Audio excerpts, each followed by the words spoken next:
মাননীয় স্পিকার, আপনাকে অনেক অনেক ধন্যবাদ।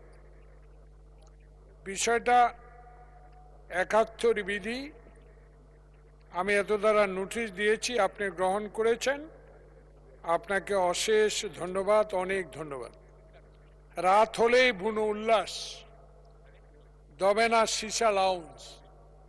রাজধানীর অভিজাত এলাকার আবাসিক ভবন, রেস্টুরেন্ট, ক্যাফের আড়ালে গড়ে উঠে অবৈধ সীসা লাউঞ্জ বন্ধ করা যাচ্ছে না। বারবার অভিযান চালানো হলেও বন্ধ হচ্ছে না এই সীসা লাউঞ্জগুলো। কেউ কেউ ঠিকানা পরিবর্তন করে, আবার কেউ প্রশাসনের কিছু, সব প্রশাসন না, ইঙ্গিতেই এই ব্যবসা চালিয়ে যাচ্ছে। আমি মাননীয় সফল এই ৬৮ দিনের স্বরাষ্ট্রমন্ত্রীর আপনার মাধ্যমে দৃষ্টি আকর্ষণ করছি। আপনাকে অনেক ধন্যবাদ। ফ্যাসিস্ট সরকার ক্যাসিনো করেছে, বিদায় হয়েছে।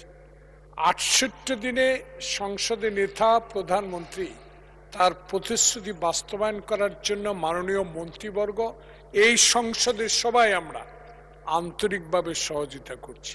উনি বলেছেন ৩০ তারিখের পরে এই সীসা বলেন, অবৈধ বার বলেন, এগুলো সব উচ্ছেদ করা হবে। আপনাকে ধন্যবাদ, করুন। কিন্তু প্রশ্ন হলো, যারা করছে ৬৮ দিনে কতজনকে এর মধ্যে আইনের আওতা আনা হয়েছে একটু বলবেন কি?